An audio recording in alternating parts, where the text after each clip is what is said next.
Yo, what's going on, folks? What's good? What's good? We are here live now. We are here with Mr. Coco, the controversial compass. We're going to talk now, and this is our 16th atheist testimonial. I appreciate everybody who's here and who would like to watch. Y'all, welcome Coco to the stage. Coco, say what's up to the people. Hey, good to see all of you guys. Thank you guys for being here. I appreciate it. I appreciate you guys tuning in for my projects and also for Volsi's projects. And yeah, I'm happy to be here. I've been wanting to do this for a while. Well, yeah, let's do it. Yeah, man. Let's do it. All right, y'all. So, as I always started off, on all of our atheist testimonials, I like to see why people got to where they got to, because on these are Black atheist testimonials. We always talk about because from the Black experience, coming to non-religion is something that is not only just rare for us, but a lot of times it looks different for us, especially those of us who are part of continental African or West Indian culture. But we all know all Black people across the world, whether you're from the Caribbean, continental Africa, the United States, Canada, if you're born in Europe or South America, all of our peoples are just very some sort of Christian or Muslim. If you're on this side of the planet, you're either Catholic or Protestant. If you're over on Africa, you're some sort of Christian or Muslim. So it's very rare where we would have us to come out of that, and we have a journey of getting there. And I want you to speak to that now, Coco. Like, what was your journey like? And I always ask, what was the first thing that got you to really questioning your religion? Yeah. So, growing up, I was raised in a Nigerian Catholic sort of like environment. I was Catholic for 23, 24 years, and then I ended up leaving. And I've taken trips to Nigeria, and when you go to Nigeria, there's just like Jesus paintings all over buildings. It's very Christian, very Catholic. This is unfortunate, but I even think that there's probably like laws or sort of a culture against like the LGBTQ community, and so very religious, right? And I guess like growing up, like, I used to believe in God. I used to pray to God, and whenever I prayed to God for something and it happened, I would say like, oh, God answered my prayer. Whenever it didn't happen, I would say like, oh, it's part of God's will. Maybe it wasn't supposed to happen. And I think what initially led to me like sort of questioning Christianity was I started working at a pizza shop with some atheists and socialists, right? And so I started to like look into their ideas, and I graduated high school and I worked at this pizza shop after high school, and I was going into the world thinking I'm going to convert people, I'm going to help people to not go to hell, I wanted to be a hero, right? But then I started talking to these atheists, and they started destroying all my points and showing me how vindictive and evil and how many war crimes the Christian God commits in the Old Testament. And admittedly, I wasn't that researched into Christianity, so I easily got destroyed. But then I went into college and I started doing further research and found the issues with denominations, the philosophical problem of evil, the philosophical problem of divine hiddenness, Bible translations, church corruption, all sorts of stuff. And eventually, it led to me leaving the faith at the age of, I think, 23 or 24, to become like a nihilist and then an atheist. And then with further research and the projects I'm working on, I became an agnostic, which I currently am today. Yeah, man. And and the thing is, one thing that I always found interesting is that you don't find a lot of Black people who are Catholics unless they're from the West Indies or they're from Francophone nations. You don't find a lot of Anglophone nations that are Catholic. It's mostly Francophone. Like, I know the Congo is very Catholic. Haiti, of course, is very Catholic. You know what I mean? But I never thought Nigeria you would find Catholics there. I mean, how was it like growing up in like more of a Black Catholic tradition than than a Protestant tradition? Because here in the Protestant side, we have the gospel music, the singing and clapping, and the catching the Holy Ghost and all that. But I know Catholics are a lot more reserved. Tell me how that was. Yeah. So admittedly, like growing up, like I did go to like a black church for a little bit. I hope that's not like a weird thing to say, but like gospel music and like people falling out on the ground, Hmm. and yeah, that community is awesome, filled with a lot of energy. Like I love that, but I guess I'm not religious. But in regards to the Catholics, we went to a white person church, and like it was majority like white people, and Mhm. um like as an atheist looking back in, right, I realize now like it was sort of cultish, right? We would do a lot of chants, and we would chant the Nicene Creed, and like we would walk in a line to receive the bread and believe that this bread was actually the flesh of Jesus Christ, and we were drinking the blood of Jesus Christ. And yeah, it was dress your Sunday best, suit and tie, very fancy, and yeah, like that sort of culture. I did a lot of things. I was an altar server for a little Mhm. bit. I also was like a drummer for the church for a little bit. Um, but yeah, there's a culture of like Sunday best and being your Sunday best, being polite, being as sinless as possible. Um, but yeah, Yeah, there's a like the thing is there's a lot of that in the black church as well, right? Especially the black Protestant church. That boy, when we say that those Sundays be fashion shows, boy, those yeah, Sundays be fashion shows, man. Like you got to come with your best. You got to come with the first lady with the big hat. You know what I mean? yeah, And I love it. That's one of the things of church culture that I kind of missed. Yeah, I mean the whole like on Sunday show up with looking your best and looking swagged out. You know what I'm saying? Have no drip. You know what I mean? Dripped out. That was pretty fun. So there are some things that I miss about church. I hope we can do like secular Sundays one day and we do the same thing. Come with your best drip. Yeah, you feel me? Um, yeah. Now going through through this process when you were studying, did you ever have questions when you were younger about any of this stuff, or was it always drilled into your head that this is the truth and will always be the truth? I think that's kind of the problem of being like in an echo chamber. Growing up, I was surrounded by Christians. All my friends were Christian, so I thought that like the only way to be happy was to be Christian, right? Hmm. But then after I graduated high school and I started like talking to atheists and I went to college, I saw that people were happy being gay. People were happy being Hindu. People were happy being all these different religions. So it was like, oh, you can live a happy life without being Christian. So Christianity isn't like the key to life. Um, but yeah, growing up in that echo chamber, I never asked any questions. I thought it was the truth. I thought like, the people around me were telling me the truth, but I sort of learned that a lot of these people were like indoctrinated and they were just believing what they were told. A lot of people don't really like ask questions or like read the literature or dive heavy into like philosophy and stuff like that. So growing up, I believed in it 100%, right? I think graduating high school was that pivotal point where I started to see, oh my gosh, there's more to life than Christians are the good guys and everybody else is like the bad guys. And that's when the question started. Okay, okay. That's really interesting because for some people, the questions start in childhood. I know for me, my question started on where did Cain's wife come from? That was probably my first question. Like, how did Cain get a wife? If it was only supposed to be Adam, Eve, Cain, and Abel, and then Cain killed Abel, so it's only supposed to be them three on Earth. So where did Cain's wife come from? That was really one of my first questions when I was a kid. So let's go through that. When you first met these people, was it like a culture shock, or were you like hella surprised that there were people who were like not the evil baby eating folks that the church always taught you? How shocking was that?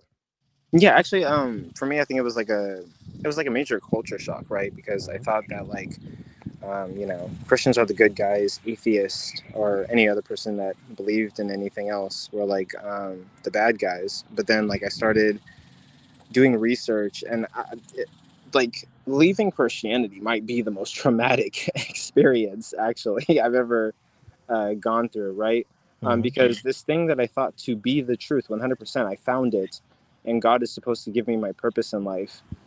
It began to crumble in front of me, and it literally felt like I was, I was, what do you call it? There's that Greek mythology of the guy that was given wings and told not to fly too close to the sun, and he flew. Icarus. Yeah, I felt like Icarus. I had this truth, and my skepticism was the sun, and I flew towards it, and now it started to melt and fall away, and I was falling. And yeah, major culture shock. I was like, oh, wow, socialists have better points than conservatives. Oh, Christian atheists are cooking conservatives. Um, like, oh, maybe my ideas might not be true. And then I sort of go on this journey to like further elaborate on, further do research on these ideas. Yeah, major culture shock and traumatic, especially given when I left, I fell into a deep nihilism. And Mhm. even I sort of felt nihilistic on this journey out. And you know something that you brought up something very very important when you started saying a lot of these socialists have very very good points, and they're basically cooking these conservatives on these things, because I saw that I went through something similar when I started questioning a lot of religious things. I started questioning my politics too, and the more I question my politics, the more I question my religion. You know what I mean? Like it's like they fed into each other. The same thing happened to you. Um, yeah, actually, yeah, because like when I left Christianity, I didn't feel well. No, I'm not gonna elaborate on your show, but I didn't feel the need to keep my virginity. I didn't feel the need to like not curse. I didn't feel the need to not smoke, right? Hmm. Um, and yeah, like a lot of my views changed. I became liberal. I became pro-choice. I became, more in support of the LGBTQ community. And so, in leaving Christianity and God's not real, and actually God is like this tyrant, and discovering these things, right? Yeah, my politics and my view of the world changed from going from echo chamber and Christianity is the only truth, or Christianity is the truth, to there's all these other ideas, and Christianity is potentially not the truth. I went from like an echo chamber to now a whole sea of ideas. And 100%, your religion does impact your political and how you view life ultimately. Yeah. And I saw that the same thing yeah, basically happened with me too, right? Now the thing is, when I was still within the church, when me and the girl my girlfriend at the time lost it to each other, right? So Yeah, like I already kind of gave that up. I knew that wasn't going to be a thing. But there were other things within that I changed my worldview on. Yeah, I mean, I wanted to experience more of life because I was restricted in life so much, because that's what the church basically taught me to. You have to be, you can't explore these part of yourselves, otherwise you're going to be sinning or whatever. And it sounds like the same thing happened with you. yeah. I think no, 100%. I think that a huge thing about religion is like a fear tactic. To this day, I struggle with like anxiety about going to hell, and I'm a whole like non-believer, right? And it's unfortunate that like children are indoctrinated into this system that tells you that you are born a sinner. You owe your life to God. You have to live your Mhm. life to prove to God that you're worthy of like making it into heaven. And given that you're afraid, you don't want to go to hell, you don't want to burn for eternity, that's like a thing, that's a picture, that's an image that's constantly portrayed in Catholicism. And so anything that's labeled a sin, you immediately stray from, right? It's a sin to have tattoos. I'm not going to get tattoos. It's a sin to smoke weed. I'm not going to smoke weed. It's a sin to drink excessively. I'm not going to get drunk, right? But then outside of Christianity, these are like normal experiences. Getting drunk, getting your first tattoo, like smoking weed, living your life, doing whatever, sex outside of marriage. But I think, yeah, Christianity does like fear tactic you into like living a certain lifestyle. And um, for some people, it's like literally incredibly detrimental to be a kid and be given this pressure of you could suffer forever if you don't avoid sin, for sure. I've said the same. I've noticed one of the same things where um one of the frameworks of Christianity and Islam is that you are born a terrible person just for existing, right? And I think that's majorly problematic, because now you have to prove yourself worthy of love for something that you don't know exists or not. You see what I'm saying? And that's always been, in my opinion, very very detrimental to the human psyche. Um, let's go on to what it was like within that nihilism that you said. You said that you were within nihilism. Now me, I'm what you call an optimistic nihilist, right? Nothing matters, but that doesn't care because we make each other matter anyway, right? Like the universe ultimately doesn't give a shit about us. In 150 years, my great grandkids are not gonna know who the hell I am, but who cares, right? I still left the legacy behind, and I still left those generations to be well off. So that's kind of my optimistic nihilism, right? Like when you were in that nihilist stage, where were you? Was it a depressive nihilism or more optimism or more just whatever, nothing fucking matters? I think for me, I think I went through like the different cycles of grief.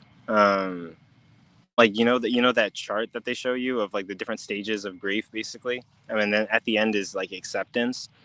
So I think my nihilism was kind of like, at first it was like, shit. Like, I was Christian. I thought God was going to tell me who I was supposed to marry, what neighborhood to live in, what my job was going to be, tell me like all these different aspects of my life.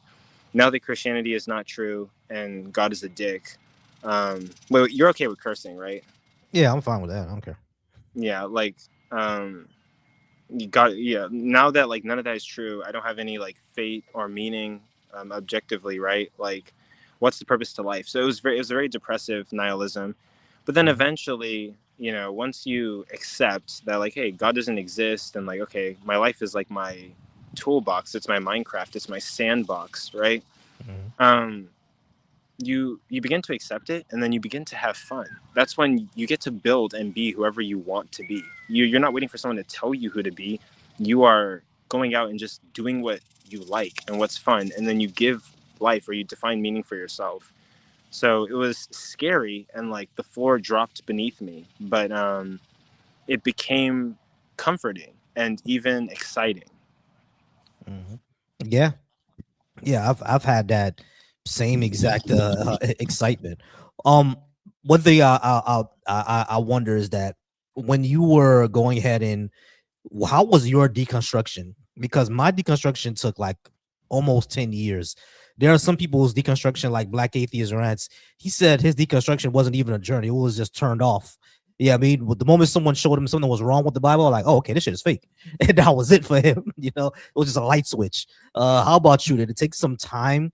Or did you like grieve the end of your belief? Because for me, there was a grieving process for the end of my belief. How about yourself? For me, like, I think like there was a grieving process, and then eventually, like, I just kind of became okay with like religion not being true. But I would Mhm, say like to this day I'm still deconstructing.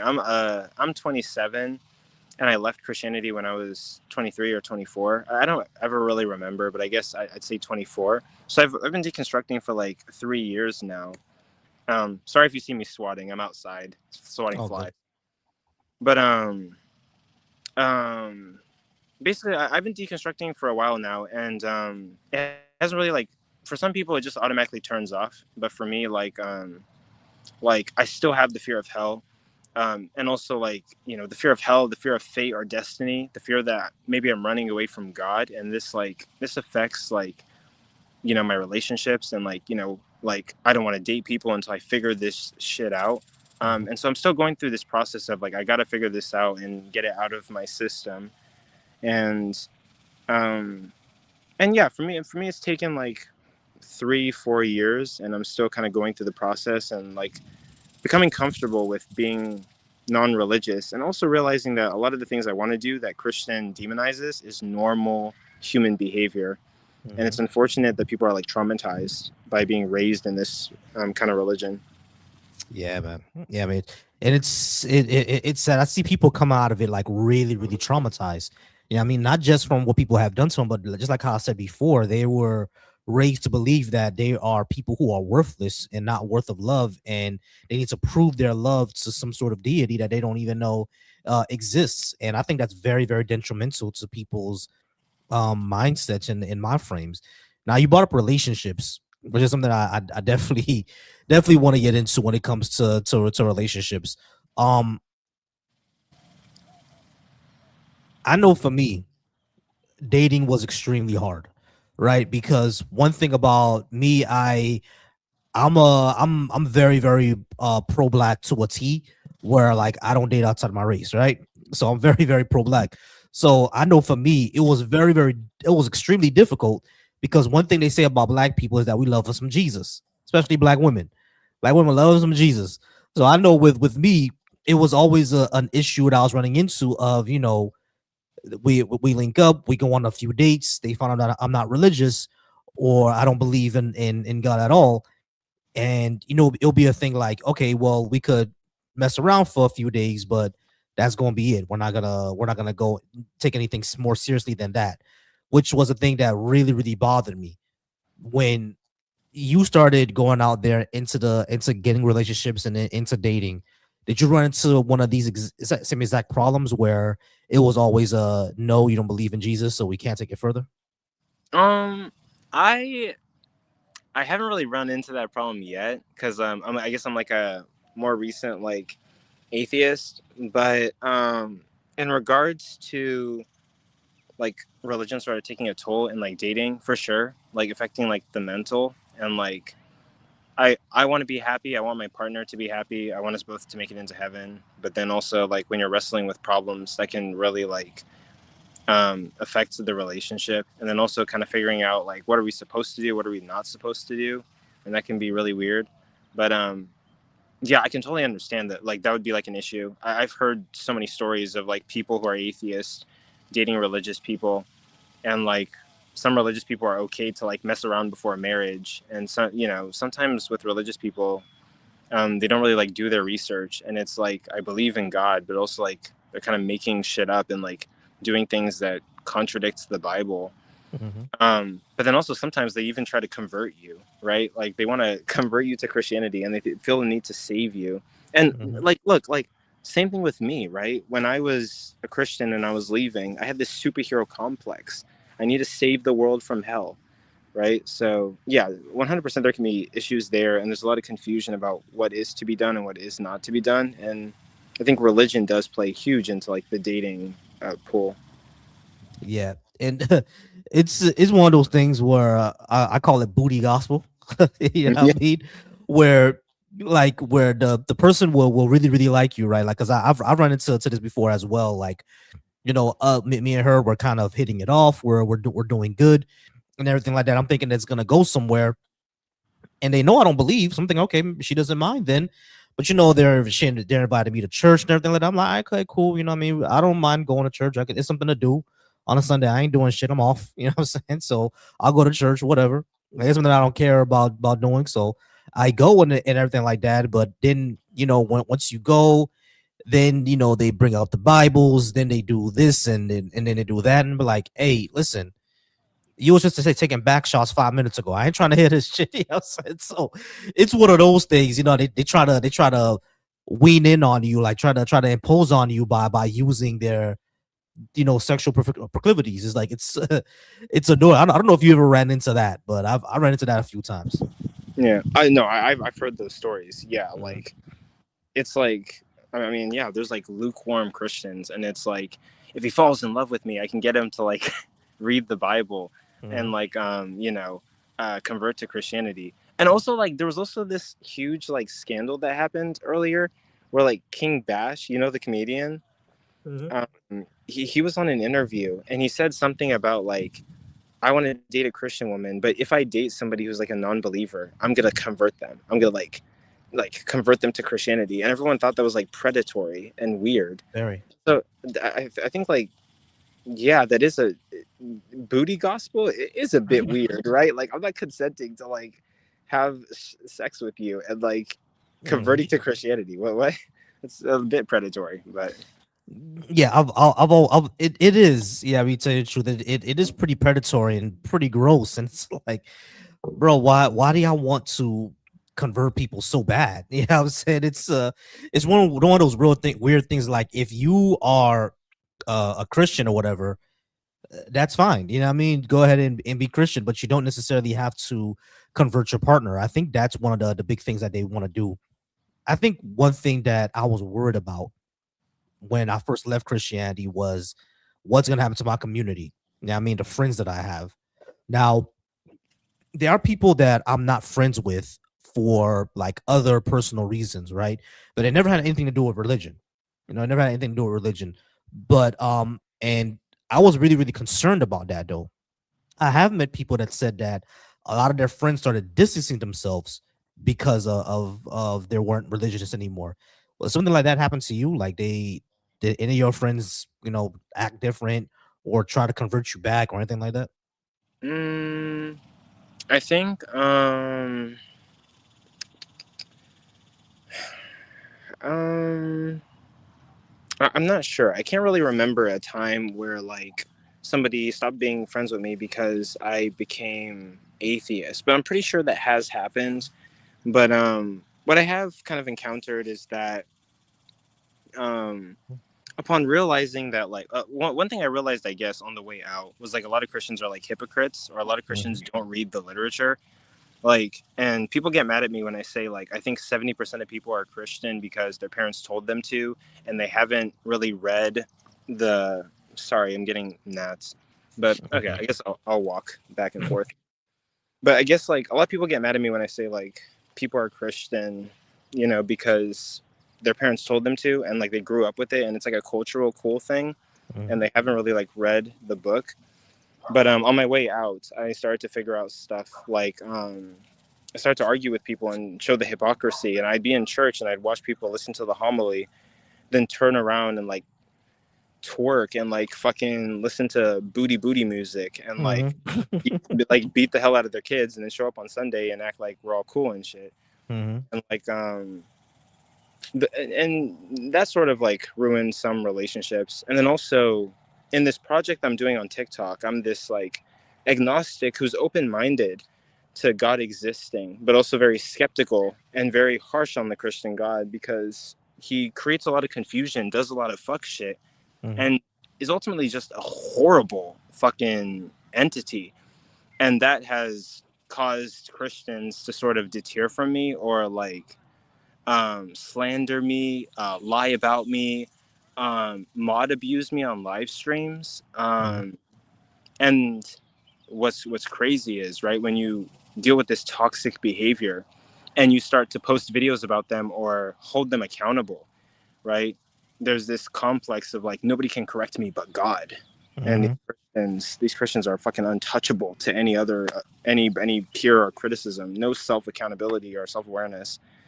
But yeah, like being atheist has affected my relationships and maybe made me a target to some because I'm liberal, and I'm refusing to confine to like a God who wants me to engage in a toxic relationship. And you know something that I think that's why um Christianity and Christian conservatism go so much hand in hand, because it's all about hierarchies, and conservative capitalism is all about having a hierarchy. I mean, it's all about having people in certain places, and you're not supposed to be in certain places. It's one of those things where if you try to democratize the economy, just like how socialists always say, people for some reason are like, even especially the Christian conservatives, just like super against it.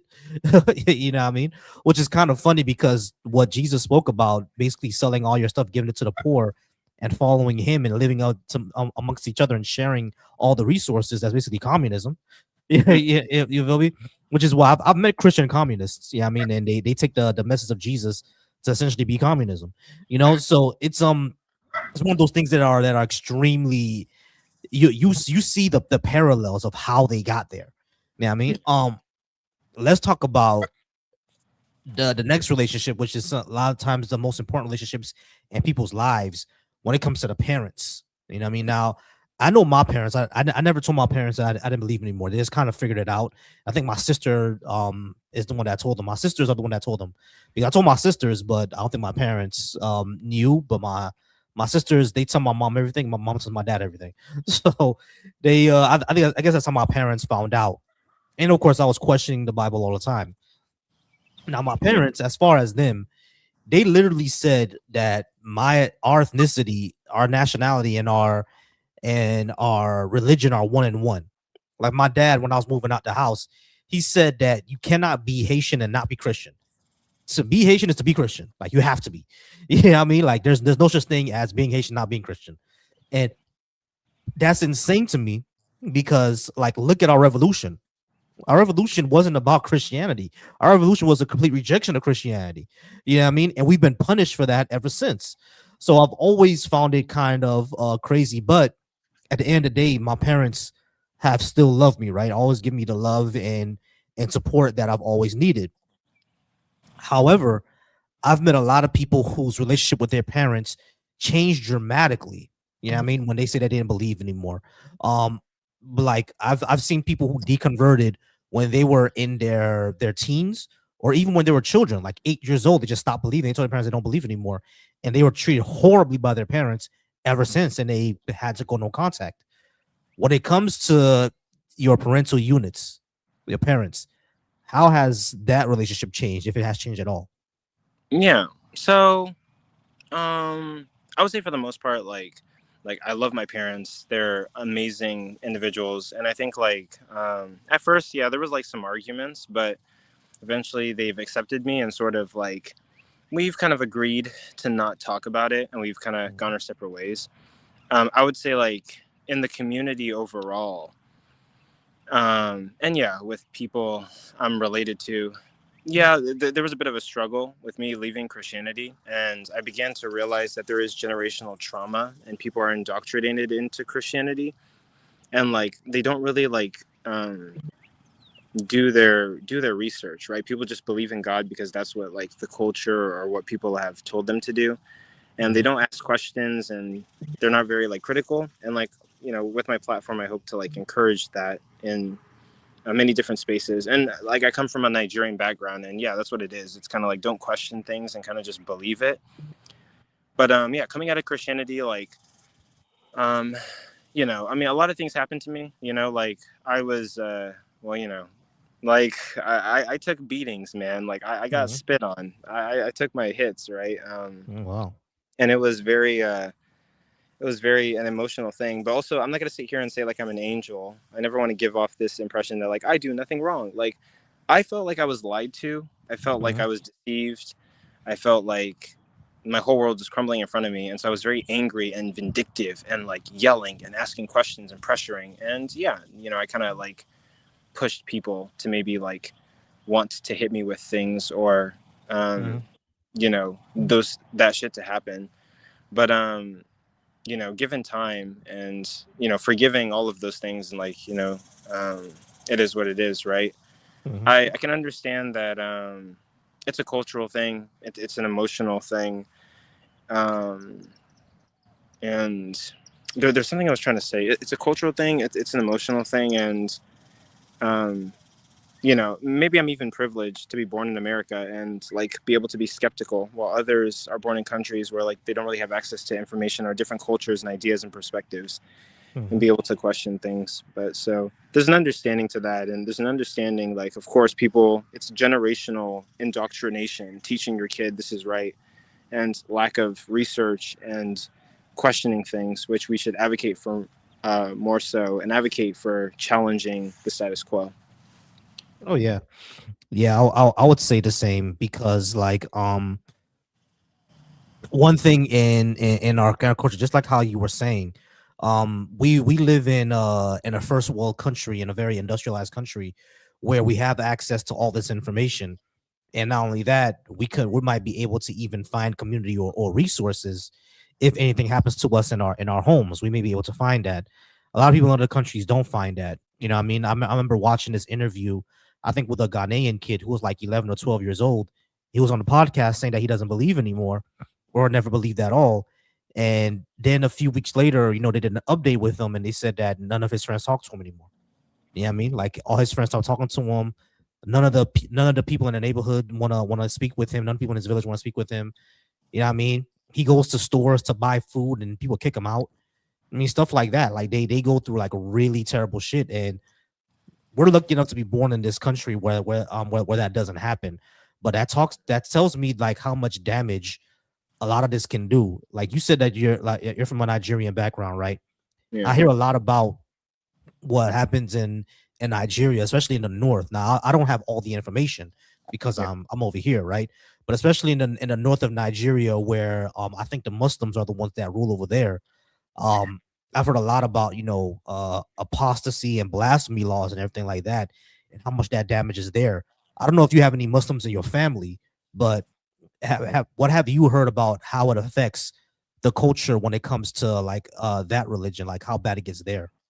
Yeah, I've heard a bit about like Nigerian history, and I should probably do more research into it. But yeah, like for sure, like Muslims have sort of taken over Nigeria, sort of, but not really. Like, I mean, like I've taken trips to Nigeria. I've had no issues with Muslims, but there is like stuff said about how like Muslims have taken over parts of like Nigeria.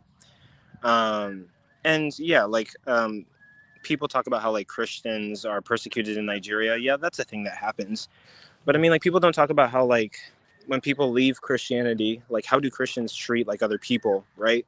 Like if you're gay in Nigeria, I mean, like good luck, right? Mhm, I think they might even have laws to take your life if you're gay in Nigeria. But don't take my word for it. Everyone should do their research on that. But mhm, I mean, like it's very stigmatized to be gay in Nigeria or like lesbian or go against Christian teaching. And yeah, like we're fortunate to be born in America with freedom of speech, critical thinking, and communities, and constant electricity that we have access to have access to our communities, right? But yeah, like I could imagine that somebody says that they're atheist in Nigeria, and like their mom or their siblings tell the community, and they go to buy food at like main markets, right? Or they go to Anambra, or they go to Enugu, or these different places in Nigeria, and they might be like not allowed there mhm, because like I mean like yeah, I went to Nigeria, and the first thing you see is a bus that says Jesus is Lord, right? mhm, You see a bus with Jesus's face on it. It's very like Christian, and mhm, yeah, like I'm privileged. I think it's a privilege to be able to critically think and not be persecuted for it. And in America, you have that. Other people are not fortunate to have that.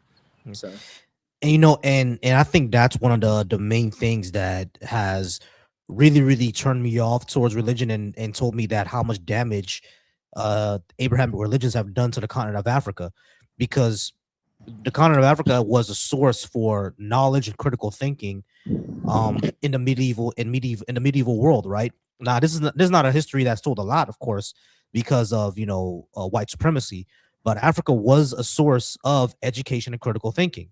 It was one of the main sources, as a matter of fact, in the medieval world. But because it became so Christianized and became so Islamified, a lot of that critical thinking has now gone away. Whereas, like, if you question the Bible, you question the Quran, um you deserve like the harshest punishment ever, because you're some demon person. I think it's not caused a lot of damage to the continent. um what do you say in your opinion, as someone whose culture is from there and has retained a lot of that? Have you seen a lot of the lack of critical thinking, and what damage does it cause to your culture? Because in my culture, I think it's called a lot of complacent thinking, where we suffer here in Haiti because we have a future ahead of us in heaven forever or some bullshit like that. So that's the way a lot of Haitians think. How is it over with Nigeria? yeah, 100%. I'm not gonna go into it, but like yeah, I even told you before the stream today I had some issues in regards to Nigerian culture and how it affects the way that people behave.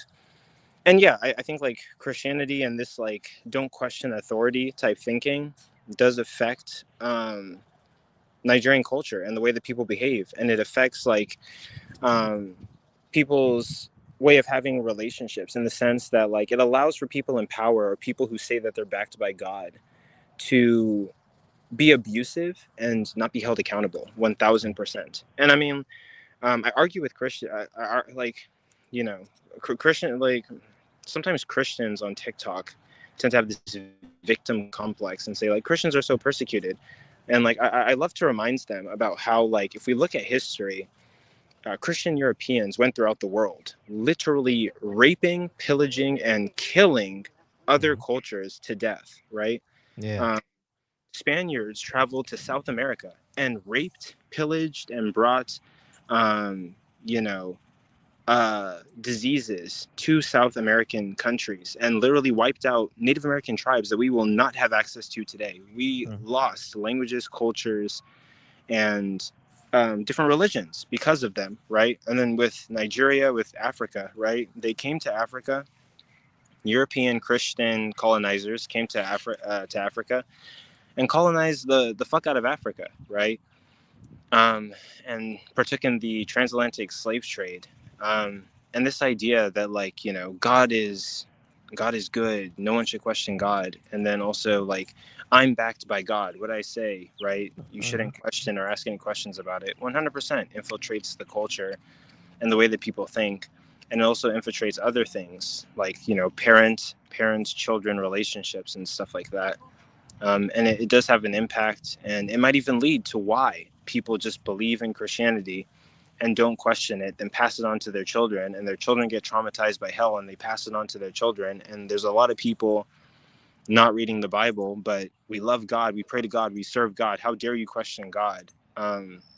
Interestingly enough, when I was leaving atheism, I there was this YouTube channel that I went to called Barraman Trees, or the Ramen Trees, and Yeah, he I talked. love that channel.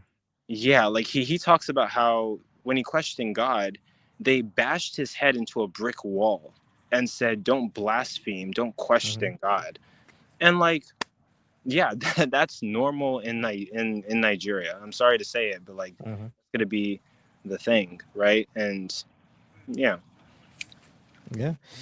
I mean, yeah, it is a thing as well with the West Indian culture. Like when you were young, if you questioned or blasphemed or you said something didn't make any sense, yeah, you got violent reprisals.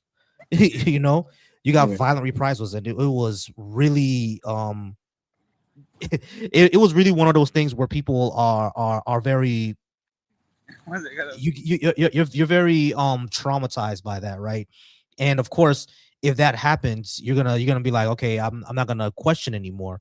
And it's one of those things where it's like, it shows you that questions will always lead to violent reprisals. Questions will all lead to violent reprisals, so people just don't question anymore. And it's something I didn't experience. Well, I experienced a little bit of it personally. Yeah, what I mean, where I would see, like, the violence in someone's face, or like the hand raised like this. What I mean, it was just one of those things, and it's very, very scary. What I mean. And yeah, it affects the culture because, like I said, in West Indian and Haitian culture, that's a thing where people will decide to either not do certain things or not care about how suffering is, or when you tell them that, listen, we need to handle this problem of people who did something to us, they would say that the revenge is the Lord's. Yeah, I mean, the revenge is God's. absolutely. You see what I'm saying? You hear that so many times, and it was one of those things that happened in Haiti. I forgot what it was, but something happened in Haiti, right? And I think it's because of the elites were going around doing stuff in Haiti at that point. And I was always like, how come the people of Haiti don't stand up and take the country back from these elitist people? And I got the same answer all the time: revenge is the Lord's. It's Yeah, like, bro, we are suffering there. What the fuck you mean revenge is the Lord's? We need to do something. Yeah, yeah, yeah, you know what I mean? And it's one of those things where I think it screws up the entire religion. I think we need to stop praying and start building. I started seeing that from a lot of African content creators, that stop praying and start building. yeah, Have you been seeing that as well? yeah, absolutely. I've been seeing that as well, and also, yeah, yeah, dude, like, that shit pisses me the fuck off, right? Now, do I entirely agree with this? Well, I might. I might agree with it, but, like, some people say that, like, um, European colonizers sort of, came to Africa and told them that their heaven would be in the afterlife, while the European colonizers were building their heaven on earth, right? Mm-hmm. And I think, like, it's unfortunate, but yeah, like, this idea that God is going to give them their consequence in the afterlife, and it's like this promise that you aren't sure is going to be fulfilled until the one life that you have, the life that we only get one of, the rare life that you have is over. Like that shit is ridiculous, and that's like one of the problems I have with God. God is completely okay with like somebody raping you, stealing from you, like stealing your wife, doing all this crazy, colonizing you, whipping you, tossing your babies to alligators, Hmm. right? Like stealing your resources, and he's okay watching this right now, and he's waiting until his stupid arbitrary time at the end of time to give people their consequences. Like, what the fuck does that mean? And we're just supposed to sit here and like wait. And it's like, no, like I tell people, like, don't wait for God to get your revenge, because he's not coming, and you're not sure if heaven exists or if the afterlife is a thing, right? I think people need to fight for yourself and like take up for yourself, right? um and especially like, yeah, like I mean, that's just like an abusive relationship, this idea that like you're just supposed to take abuse, and like this person that loves you so much is going to pay you later or like help you later, so like it's just continuous abuse until like, the end of time. Like what is that supposed to mean, you know? Yeah, I find that exactly. I find that ridiculous. How come they get their heaven here and we can't fight for? We have to wait for our heaven after we die. I never understood that. Like I need people to I need these people to actually explain that. You know what I mean? The people who think that we're getting our heaven after we die. I need you to explain that. How come they get their heaven here, but we need to wait after until after we die? Yeah. What's the point of that? Yeah, I mean, I've never understood the what that meant, or why we should be waiting for our lives to get better. Why come we can't get make our lives better here? Because we're gonna be living here for the next 80, 90 years. You know what I mean? Like I still got a good 70 years left. You know what I'm saying? I don't want to spend those 70 years in misery. Like it's kind of crazy to me that they said that we need to go ahead and wait for our heaven after we die, when everyone else can live 100 some odd years, have greater life expectancy than we do, love and live and have great peaceful lives, and we have to wallow and suffer. That's that's always seems kind of ridiculous to me. Yeah. And like, people like to say this thing about how like, whenever I say like, what does a loving relationship look like, right? The person shows up for you, they show up for your baseball games, they communicate with you in clear ways, right? They, give you advice, they talk to you in ways that you can understand, right?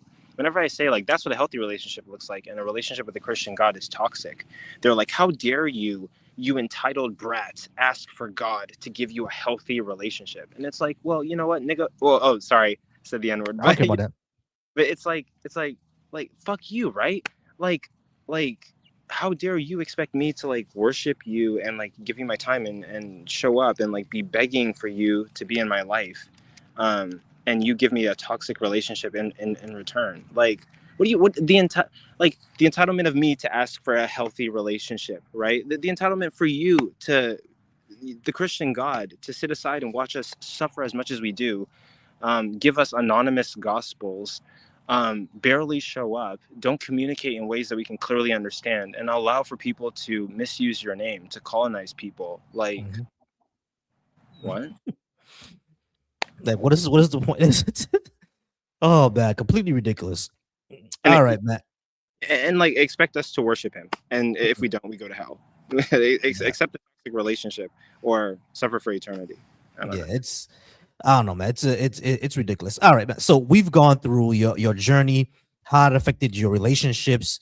Um, Now we're at the end here. How do you think like your overall quality of life has changed? Because one thing that people one way that we frame this is that we always frame it as losing something, right? Losing your faith.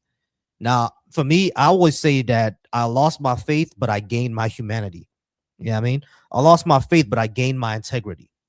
Hmm. What would you say that you gained after losing your faith? Yeah, 100%, like my humanity, and a general appreciation for life, right? um like, in being an atheist, right, like you understand that this is the only life that you have, and when you die, like it's over, there's nothing after, right? it makes you really appreciate life.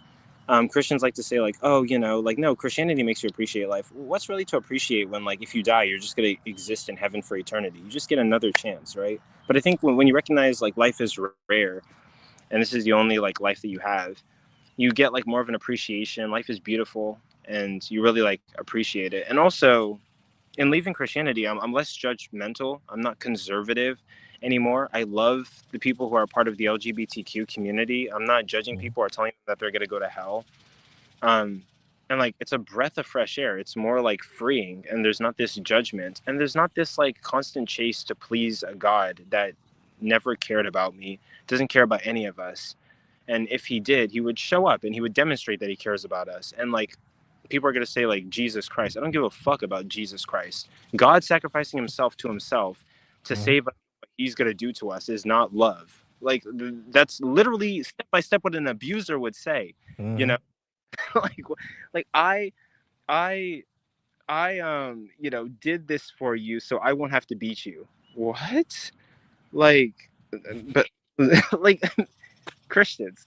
but like but I think leaving Christianity has made me have a genuine more value for life, and also like a genuine love for like other people, and like less of a worry of like God watching me all the time, and like having to like please this God who I did everything for 24 years, and he did literally nothing for me in any way that we can actually recognize with absolute 100% certainty.